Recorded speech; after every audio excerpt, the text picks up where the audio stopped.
My name is Emily, and I am 38 years old. Tonight, I am standing behind the counter of the little restaurant where I have worked for 10 years. The same place where my parents sneered at me for choosing this job, saying it was only a temporary stop and not a real career. But tonight, everything changes. My parents are here for dinner, as usual, surrounded by their friends who whisper about my failed life. My father laughs loudly, saying, "A waitress? Really, Emily? You could never be more than that." My mother nods, smirking as if I am invisible. Then the restaurant owner, Mr. Parker, approaches. He places his hand gently on my shoulder and says, "You are like family to me. Never forget your worth." I glance back at my parents, who look shocked. They do not know about the small business I have quietly built with my savings. They do not know that their cruel words will soon cost them everything. Before we begin, tell me where you are listening from. If this story touches your heart, please subscribe and stay with me, because what happens next changed my life forever. My name is Emily, and I am 38 years old. For as long as I can remember, I have been the good daughter in my family. The one who stays quiet, does her work without complaint, and tries to keep peace even when it feels impossible. I have lived my life carefully, always trying to avoid making waves, especially with my parents. I worked as a waitress at a small but popular restaurant in our town. I have been there for 10 years now. Every day, I wear the same simple uniform. Put on a polite smile and do my best to make customers feel welcome. It is honest work, and I am proud of it. But my family does not see it that way. They say it is not a real job, not a real career. To them, I am just working for pocket money, a temporary stop on a life that should have been much bigger, growing. I was the quiet one.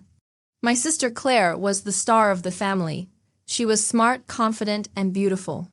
Our parents always said she was destined for great things. Claire became a lawyer, and from the moment she started law school, the attention turned to her. Every accomplishment of hers was celebrated with pride. Meanwhile, my achievements, small or large, were often ignored or belittled. I remember the day I graduated from college with a degree in literature. It was a proud moment for me. I thought my parents would be happy. Instead, my mother said, "What will you do with that? Literature does not pay the bills." My father nodded in agreement. "You should have chosen something practical, like Claire." Their words stung deeply, but I said nothing.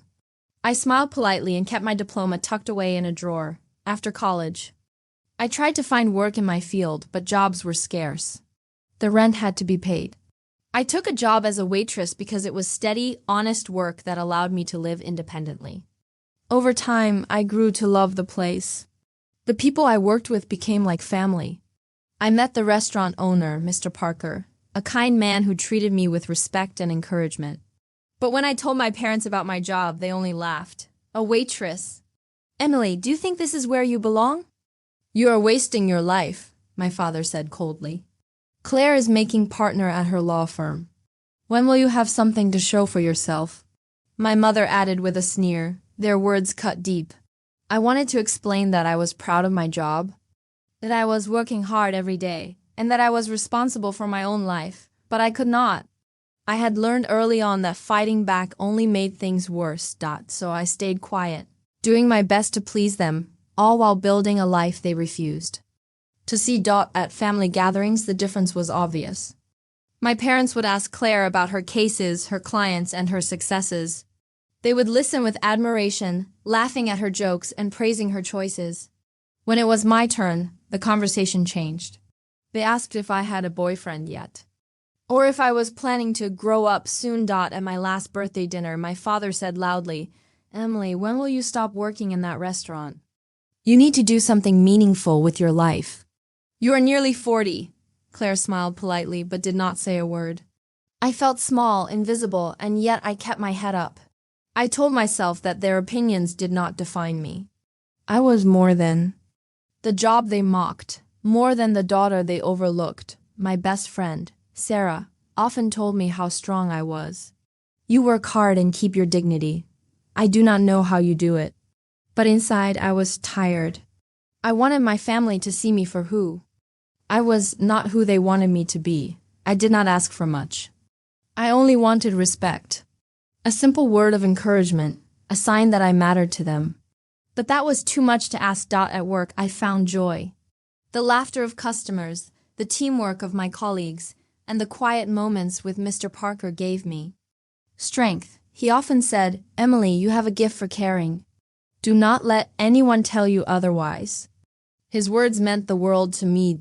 One evening, after a long shift, I sat in the empty dining room, thinking about my life. I had no children, no husband, no house of my own. Just a small apartment and a steady job. Some might call me a failure. But I called myself someone who survived. I remembered how my parents used to say I was the responsible one, the one who kept the family together.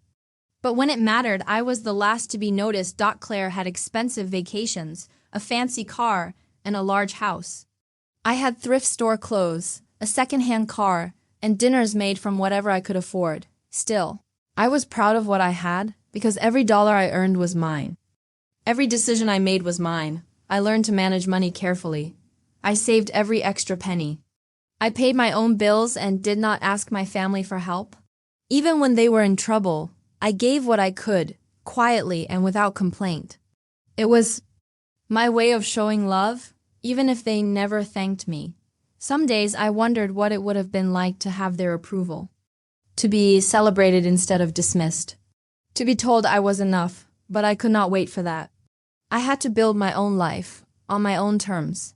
That was the beginning of my quiet journey, the journey of the good daughter who never gave up, even when the world told her she was not enough. Growing up in my family was like living in two different worlds. One world belonged to my sister Claire, who was always praised and celebrated. The other was mine, quiet, overlooked, and often dismissed. Over the years, I collected memories. That made me feel small, like I was invisible in my own home. These moments shaped me, and they still echo in my mind. One memory I remember clearly is from when I was about 16 years old. It was a family holiday, and my parents had invited relatives to our house for a big dinner.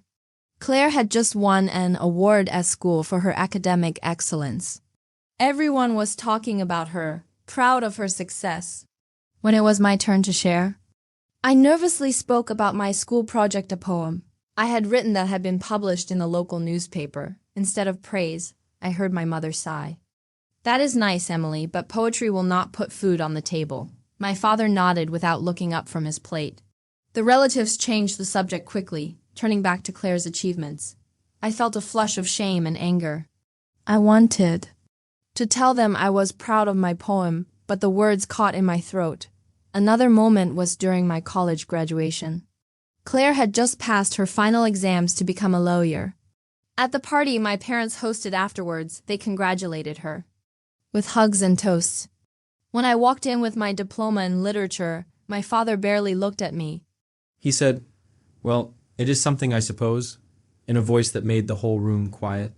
My mother whispered to a guest, "I do not understand why Emily did not choose something more useful." I smiled tightly and stayed silent, swallowing the disappointment. There was also a family dinner a few years ago when Claire announced she had bought her first house. Everyone was excited, asking questions about the neighborhood and the price. When I mentioned that I had finally paid off my car, my mother rolled her eyes and said, "That is not something to brag about." My father said nothing, but I saw the disappointment in his eyes. These memories were painful, but what hurt most was not the words alone. It was the way my family made me feel as if I did not belong, like I was a burden or a mistake. They treated Claire like a trophy, and me like a problem. The emotional toll was heavy. I often felt invisible at family gatherings. I remember sitting in the corner, listening to the laughter and conversations that did not include me. I wanted to speak up, to share my thoughts, but I feared being ignored or ridiculed. At times, I thought about leaving, moving far away, and starting fresh. But I did not. I felt a sense of duty to my parents, a hope that one day they might see me differently. I wanted to believe that beneath their cold words, they loved me. One holiday season, the family gathered for Christmas at my parents' house. Claire arrived with gifts for everyone, expensive and thoughtful. When it was my turn, I gave them homemade cookies and a simple card. My mother smiled politely but said, "Next time, bring something more meaningful." My father joked, "You will never be as good as Claire." I fought back tears that night and left early, walking home in the cold snow. I wondered if I would ever be enough for them. Despite this, I found small moments of happiness elsewhere. At work, I was respected and appreciated. The restaurant owner, Mr. Parker, often told me, "Emily, you have a heart of gold. Do not let anyone tell you otherwise." His kindness was a balm for my wounded spirit. I also found strength in my close friends. Sarah and Mark were my true family. They listened when I needed to talk and reminded me of my worth. Sarah once said, "You are not the problem, Emily. They are the ones who cannot see how amazing you are." Her words gave me courage. I started to believe that maybe one day I could prove them wrong. Still, the pain of being dismissed lingered. It affected my confidence and made me doubt myself. I was careful not to dream too big or show ambition, because I feared being crushed again, but deep inside I knew I had more to offer. I was not the person my family said I was. I carried these memories with me like heavy stones in my heart. They reminded me of how far I had come and how much I still had to fight for. This history of being small was my reality. But it was not my destiny. For years, I carried the weight of being overlooked and underestimated. But I learned early on that the only way to protect myself was to be quiet and steady, building something no one expected.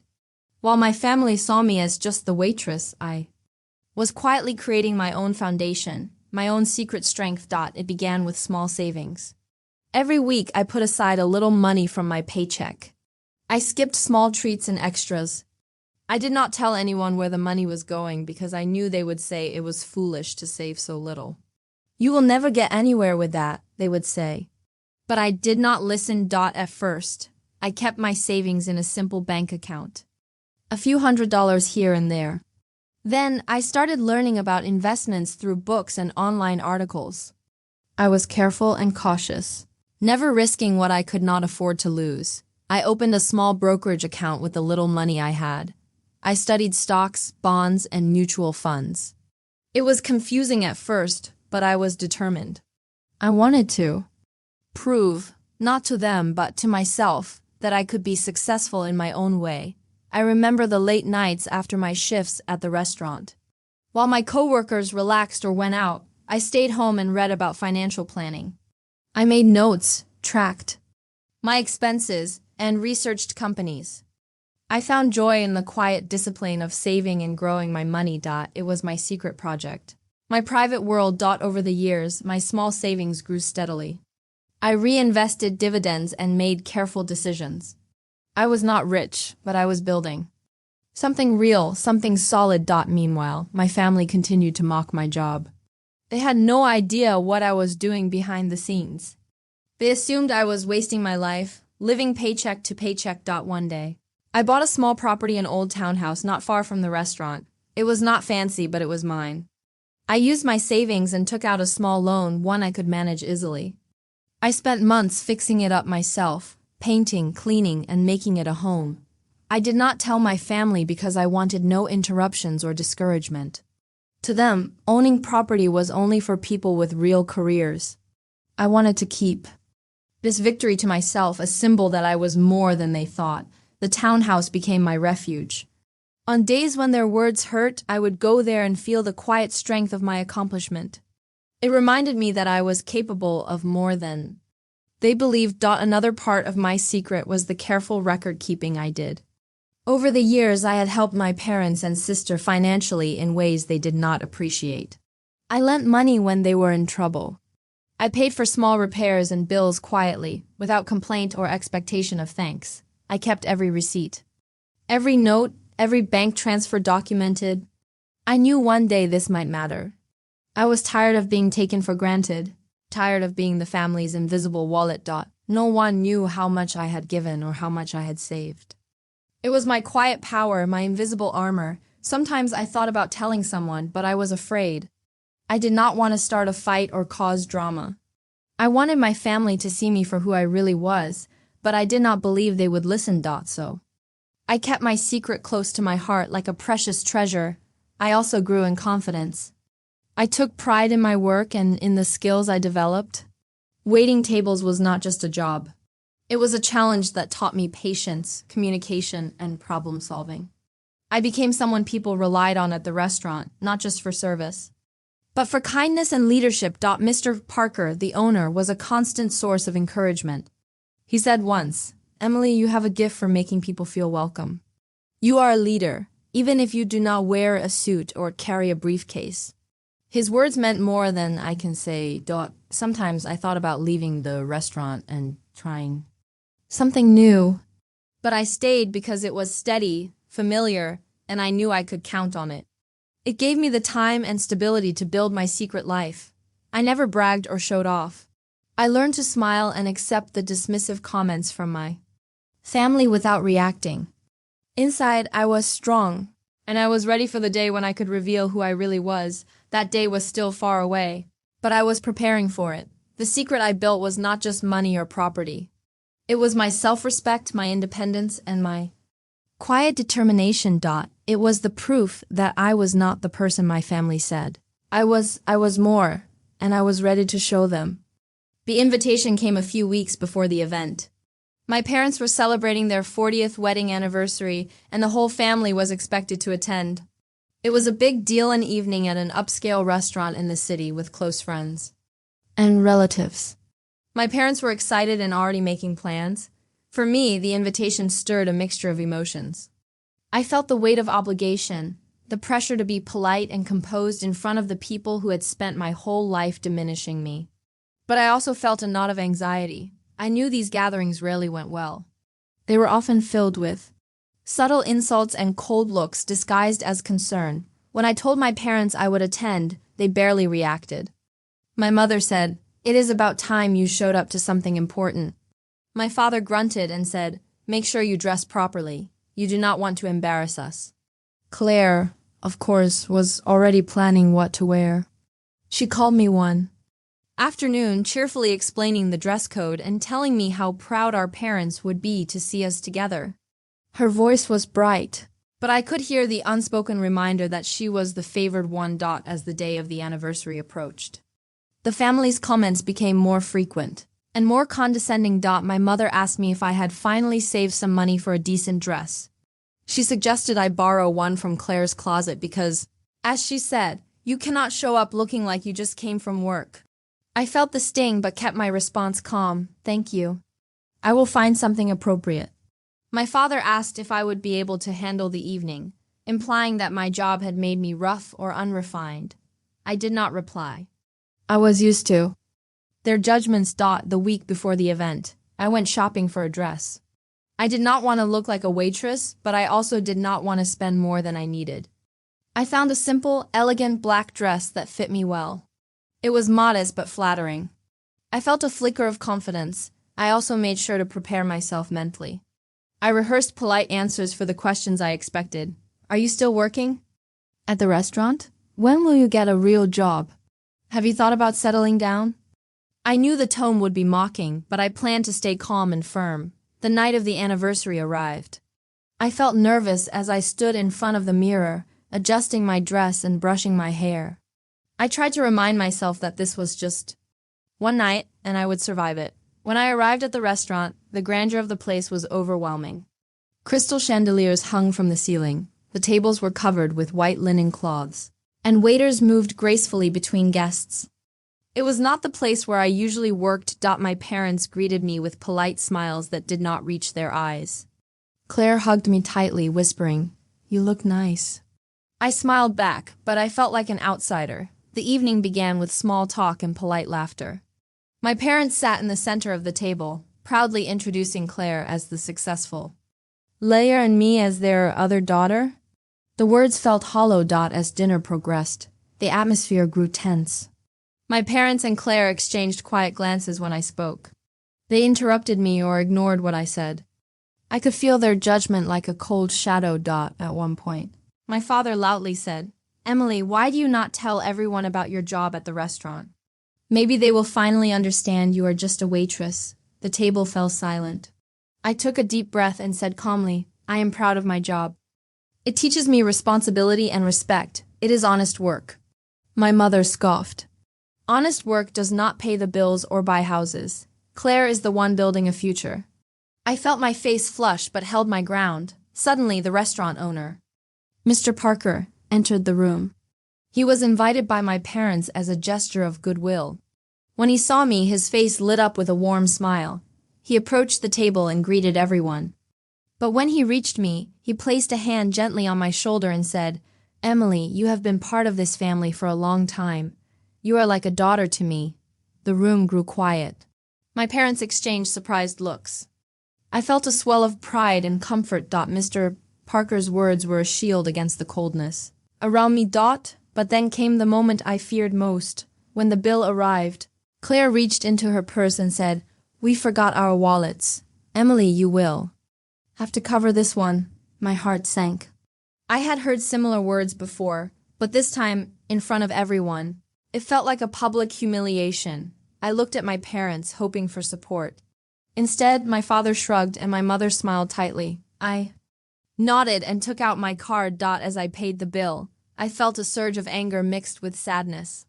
I thought about the years of being dismissed and used. I thought about the secret I had built, the quiet strength they did not know.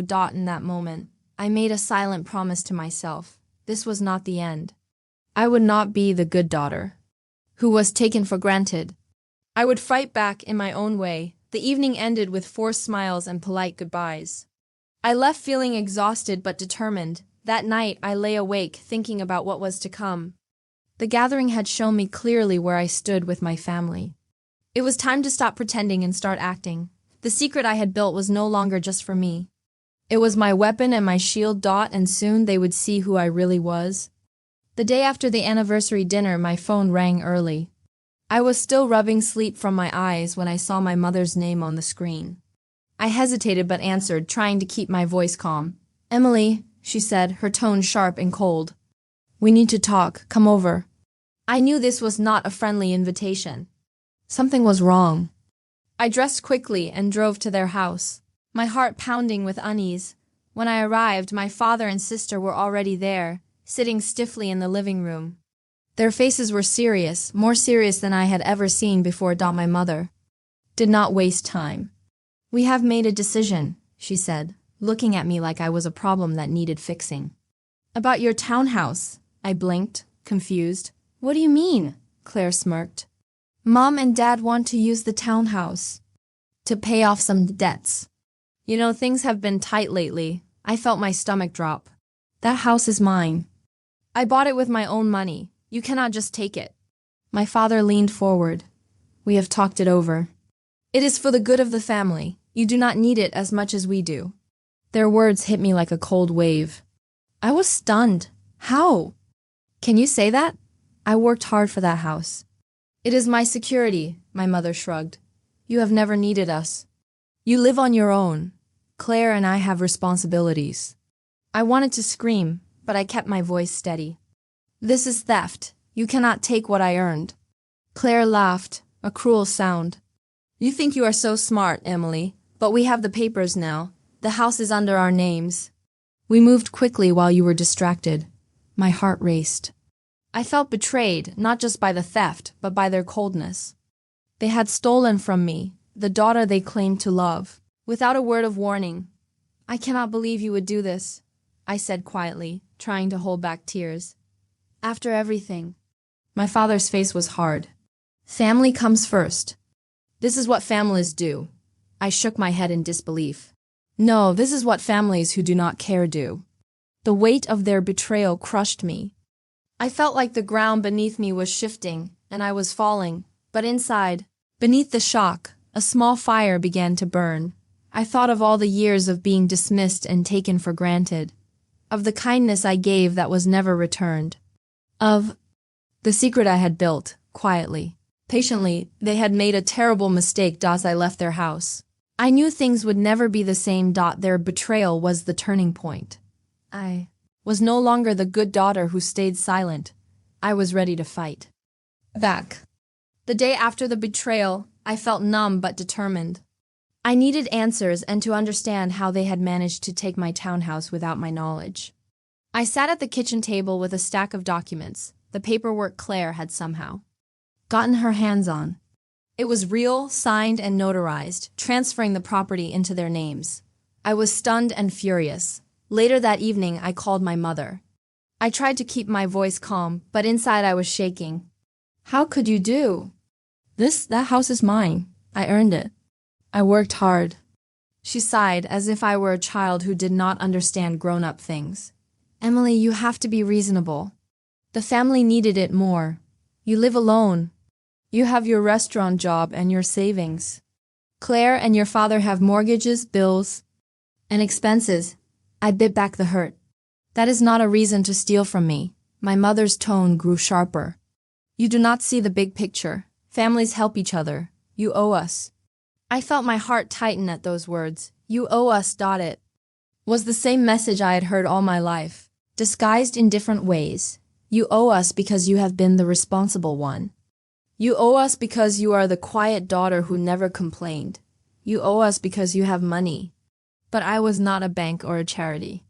I was a person, a daughter who deserved respect. I asked her, why do you think you have the right to decide what I owe you? She paused, then said coldly, because we are your family. We gave you life. We raised you. You should be grateful. I swallowed hard. I had wanted their love and acceptance my whole life. But now I saw it clearly. It was conditional, based on what I could give, not who I was, I told her. I will not be grateful for being taken from. Claire joined the conversation on speakerphone. Her voice was mocking. Emily, you have been living in a fantasy. We did you a favor. You are lucky we did not cut you off completely. I felt anger surge. You have no idea how lucky I am that I have kept my dignity, that I have a life of my own. You think this money or property defines me? It does not. My father's voice interrupted next, low and firm. You are selfish. You live like a pauper. You waste your money on useless things. The family needs that house more than you do. I was silent for a moment, then said quietly, I am not selfish for protecting what is mine. You are wrong to think that money is the only measure of value. The phone went quiet. That conversation was a turning point. I realized my family did not see me as a person. They saw me as a resource. Someone to use when it suited them. Their entitlement was shocking and cruel. I thought of all the times I had been told I was not enough. Not smart enough, not successful enough, not worthy enough. Now.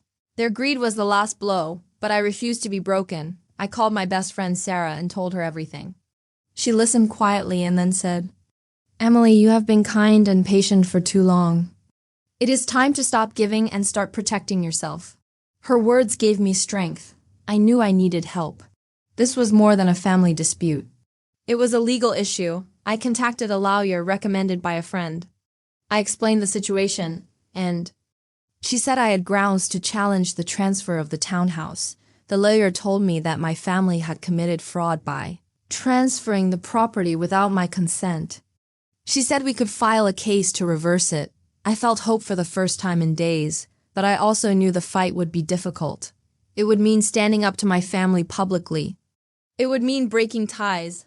I was scared, but I was ready. That night, my phone exploded with calls and messages from my family. They demanded I drop the case. They threatened to cut me out of the will.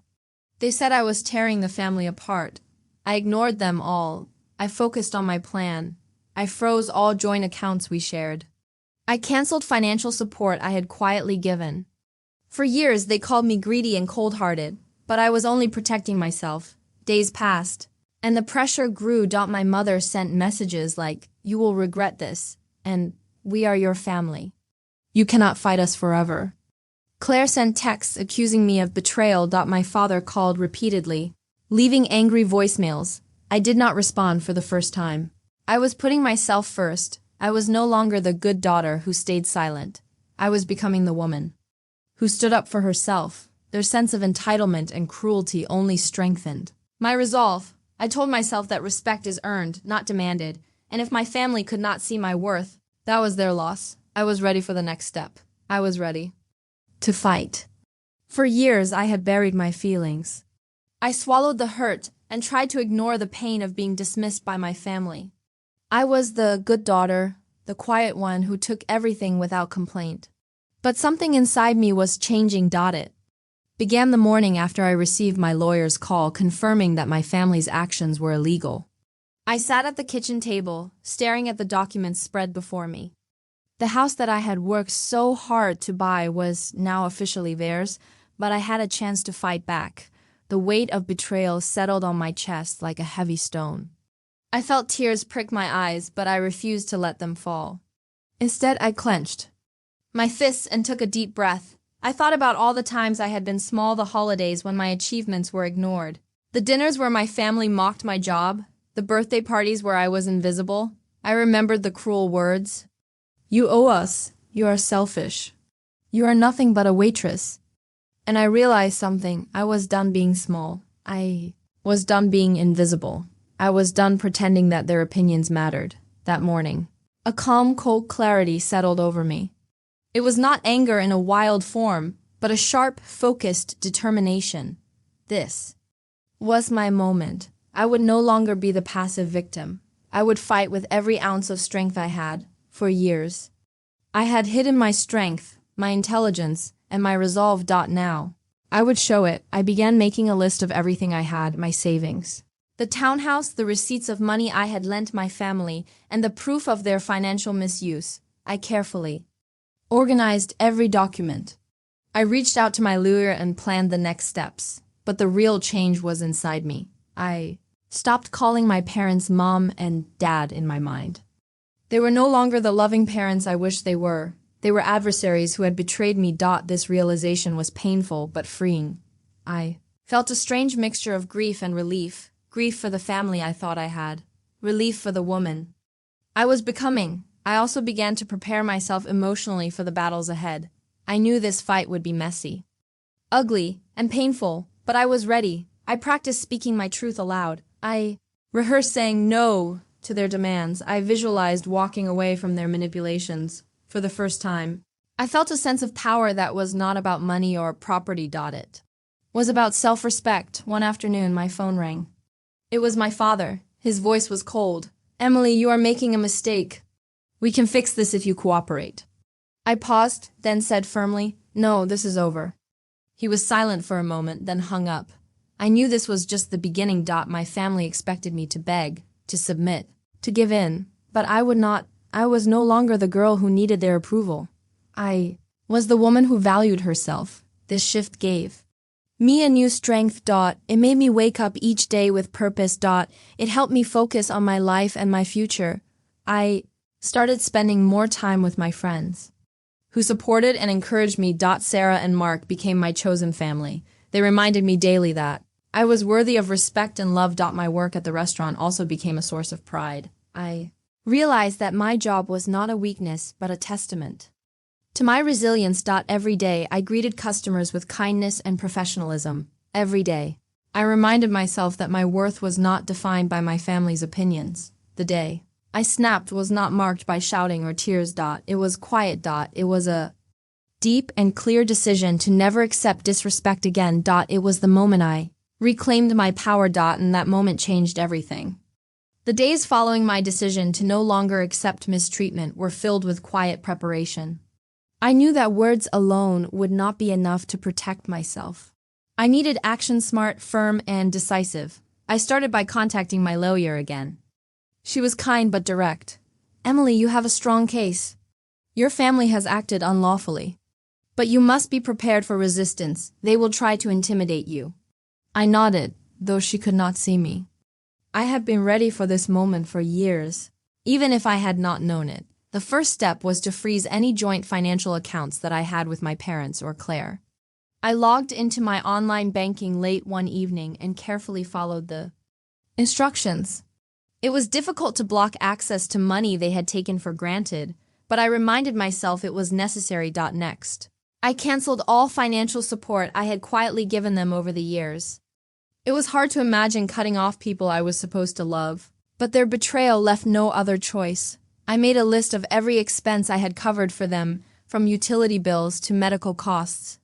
I saved every receipt and bank statement. This documentation would be vital in the legal battle ahead. I also filed a police report regarding the fraudulent transfer of my townhouse. It was not easy to accuse my own family of a crime, but the law was clear. They had taken what was not theirs, and I would not let it go unnoticed. The police officer was professional and empathetic. He told me that cases like this were challenging, but that the evidence I provided would help. While these steps were difficult, they gave me a sense of control. I was no longer a victim. At the same time, I prepared for the confrontation that I knew was inevitable. My family was not going to accept my actions quietly. I drafted a letter addressed to them explaining my decision. I did not want to argue or attack. I wanted to be clear, firm, and respectful. In the letter, I wrote about the years of being dismissed and used. I explained how their betrayal had hurt me deeply. I told them that my actions were not meant to punish but to protect myself. I asked for honesty, respect, and boundaries moving forward. I knew this letter would change everything. When I sent it, I felt a mix of fear and relief. Fear of their reaction and relief for finally speaking my truth. The responses came quickly. My mother called me several times, leaving angry voicemails. She accused me of tearing the family apart and being ungrateful. Claire sent harsh texts, calling me selfish and cold-hearted. My father threatened legal action against me. Through it all, I remained calm. I did not answer their calls or texts. I focused on my layer and my plan. I also leaned on my friends for support. Sarah and Mark checked in regularly, reminding me to take care of myself. One afternoon, my lawyer arranged a meeting with the family's attorney. It was tense and uncomfortable. Their lawyer tried to dismiss my claims and paint me as the troublemaker, but my lawyer was prepared. She presented evidence of the fraudulent transfer and my financial contributions. The meeting ended without resolution. But it was clear that my family was worried. Their confidence had shaken after the meeting. I felt a surge of hope. I realized that my decisive actions had made a difference. They had forced my family to face the truth. They had shown that I was serious. At work, I also took steps to protect myself. I talked to Mr. Parker and told him what was happening. He offered his support and even suggested I take some time off if needed. His kindness reminded me that I was not alone, despite the challenges. I started to feel a new sense of freedom. For the first time in my life, I was standing up for myself without fear. I was no longer the quiet daughter who accepted whatever came her way. I was the woman who took control of her life. That decisive action was not just about money or property. It was about reclaiming my dignity. It was about proving to myself that I deserved respect, and it was the beginning of a new chapter. After I took decisive action to protect myself, the fallout was swift and dramatic. The family I once knew began to unravel, and I watched as the consequences of their greed and entitlement unfolded. It was both painful and oddly satisfying to see the truth come to light. Almost immediately, my phone began ringing nonstop. It was Claire, my mother, and even my father at times. Their voices were desperate and angry, full of accusations and demands. They called me selfish, ungrateful, and heartless. But I did not answer. I refused to engage in their attempts to manipulate me. The barrage of texts and messages that flooded my inbox was relentless. Threats to take me to court, ultimatums to drop the lawsuit, and cruel insults filled every notification. Some messages even tried to guilt me with lines like, "We are family. How can you do this to us?" And "You will regret this when you are alone." I read them all silently without reply. I had already made my choice. Then came the financial consequences for them, because I had frozen all joint accounts and canceled financial support. Bills began to go unpaid. Credit cards that relied on those accounts started to decline. Their plans for using my townhouse to pay off debts collapsed. I received a call from the bank explaining that the mortgage payments on the townhouse were not being made. I informed them of the fraudulent transfer and my legal claim. Within days, my parents and Claire began receiving calls from creditors and collection agencies. Their credit ratings suffered. They faced penalties and late fees. The pressure mounted. I could imagine the panic they felt. Knowing that their financial safety net was unraveling, their anger turned to fear. They called me again, this time with more pleading than threats. "Emily, please, let us talk. We can work something out. my mother said, her voice trembling. I remained firm. I will talk when you show respect and honesty. One afternoon, my sister sent a text begging me to come home and fix this mess. She said, "We are family. We cannot lose everything." I thought about how many times I had tried to be part of that family only to be used and betrayed. I did not respond. The situation escalated when my parents attempted to pressure me by involving extended relatives. They sent messages asking for support, painting me as the villain who was ruining the family, but the truth was known to many close friends and neighbors who had witnessed the years of quiet suffering. Some relatives reached out to me privately, expressing sympathy and support. They said, "You do not deserve this treatment. You have been strong." Those words were a comfort amid the storm. At the restaurant, I noticed changes too. Regular customers who had heard bits of the story expressed concern and encouragement. Mr. Parker reassured me that I was doing the right thing, despite the chaos. I remained calm. The consequences of my family's betrayal had been set in motion, and I was no longer afraid. The angry phone calls and messages became fewer over time, replaced by silence. I knew they were regrouping, trying to find a way to respond, but the damage was done. Their plans were ruined, their sense of control shattered, and I was free, one night, as I sat quietly in my townhouse. I thought about how far I had come. The years of being small and invisible seemed like a distant memory. I had faced betrayal and responded with strength. I had set boundaries and stood my ground, and I was finally at peace. The consequences had been harsh, but they were necessary. I had learned that protecting yourself sometimes means making hard choices. I had learned that respect is not given freely. It must be earned, and I had learned that sometimes the hardest battles lead to the greatest victories. After the storm of confrontation and conflict with my family, I felt like I was walking through a dark tunnel. The fight had drained me physically and emotionally. But in the midst of that darkness, a bright light appeared, someone who truly saw me, believed in me, and stood by my side. That person was Sarah, my best friend since college.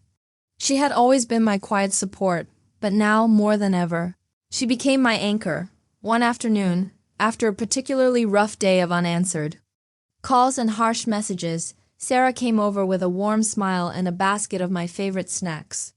We sat in my small living room, surrounded by soft light and the comfort of familiar things. "I am so proud of you," she said simply. "You have been so strong. Most people would have given up by now." Her words touched me deeply. I realized I had been so focused on fighting and protecting myself that I had forgotten to acknowledge my own courage. Sarah reminded me that I was not alone in this. She said, "Family can be complicated and painful, but you have people who love you for who you are." Her kindness gave me strength when I needed it most, but Sarah's support went beyond words. She helped me organize my life amid the chaos. She accompanied me to meetings with my lawyer, took notes, and asked questions I might have missed. She was my sounding board and my voice of reason. When I doubted myself, she reminded me of my worth. When I felt overwhelmed, she encouraged me to take breaks and care for myself. Sarah's presence was a balm to my wounded spirit. Not long after, Mark, a close friend from work, also stepped up. He was practical and steady, always ready with a joke to lighten the mood or a helpful suggestion to solve problems. He offered to help with errands, drive me to appointments, and even help me set up a simple budget to manage my finances during the legal battle. Having Mark around reminded me that I was not defined by my family's cruelty. There were moments when their attacks still hurt, but I found comfort in the genuine care of friends who saw me clearly. One evening, after a long day in court, I returned home exhausted. Sarah was waiting with a warm cup of tea and a listening ear. I told her everything, the fear, the anger, the loneliness. She held my hand and said, "You did the right thing. No one has the right to treat you this way." Her words echoed in my heart. She made me believe that I deserved respect, love, and peace together. Sarah and Mark helped me rebuild my confidence. They reminded me that family is not always about blood. Sometimes it is about the people who choose to stand by you. In the courtroom, my lawyer presented evidence of my family's betrayal and fraud. The judge listened carefully, and the process though slow, move forward. Having Sarah and Mark attend hearings with me made the ordeal less lonely. Their smiles and encouragement gave me courage, beyond legal battles.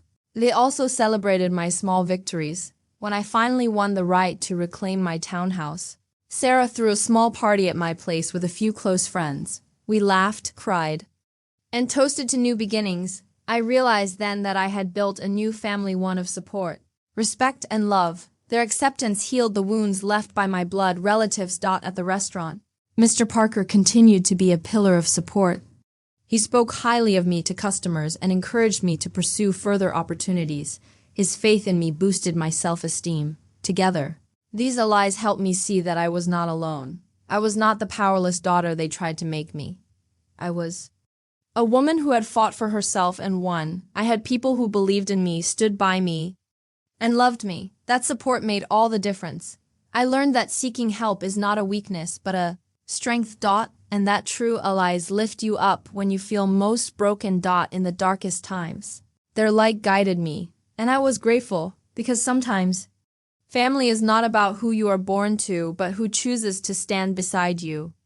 Months passed since the storm with my family began. The chaos slowly faded, replaced by a calm I had not known in years. I was beginning to build a new life, one grounded in peace, respect, and genuine connection. The townhouse was back in my name, the legal battles behind me.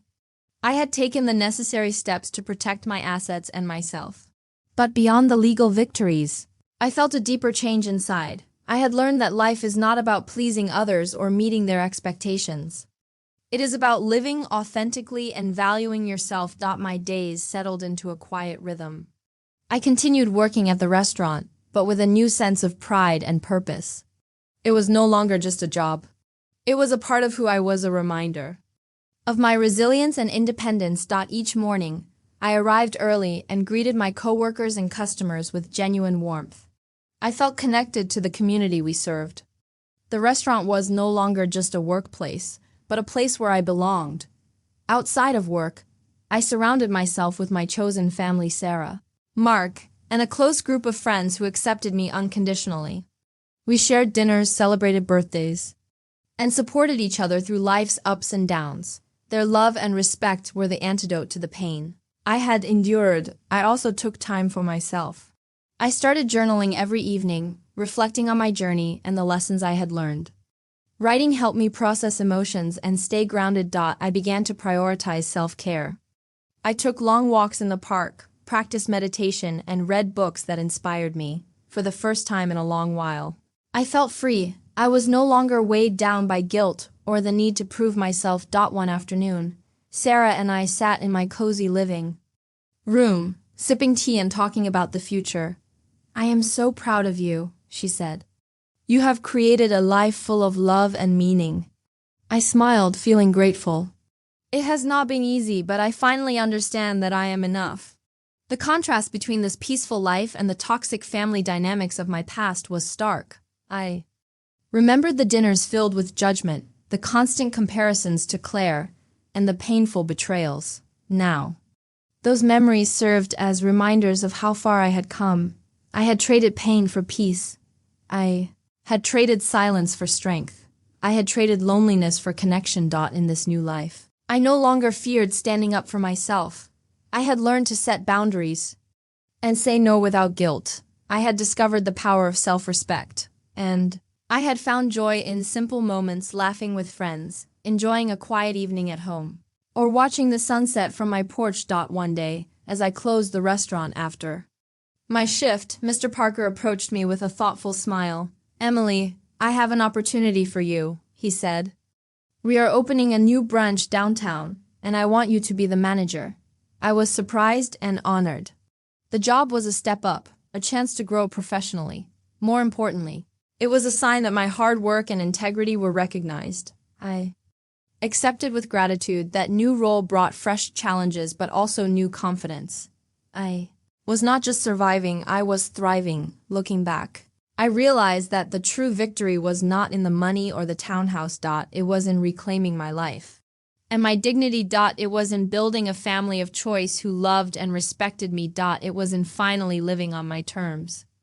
As I sit here in the quiet of my living room, I often reflect on the journey that brought me to this moment.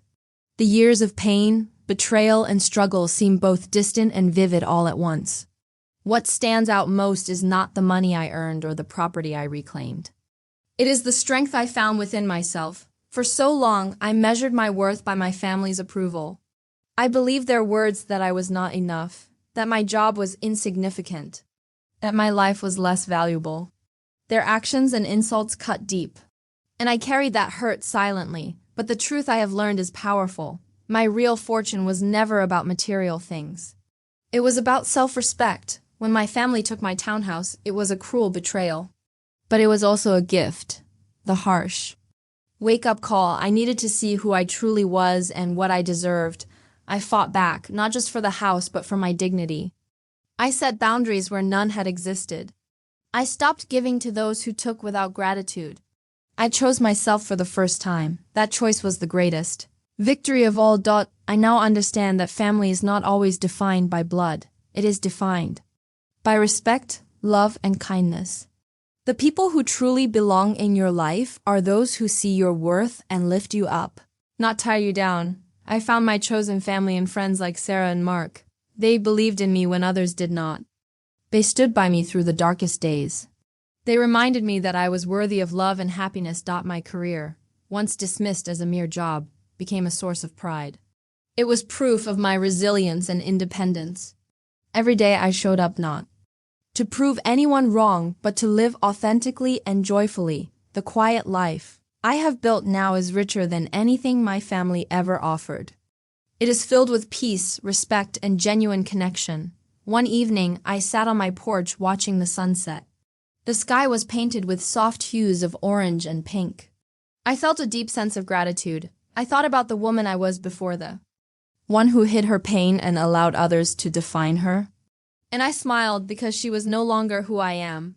I am stronger now. I am free. I am enough. To anyone listening to my story, I want you to know this. The greatest gift you can give yourself is the courage to walk away from anyone who makes you feel small. It is not easy. It takes strength, patience, and sometimes a great deal of pain. But it is worth it. You do not have to accept disrespect or betrayal. You deserve to be seen, heard, and valued. Remember, your worth is not determined by others. It is something you carry inside. No matter where you come from or what you have been told, you are worthy of love and respect. Set your boundaries. Protect your peace.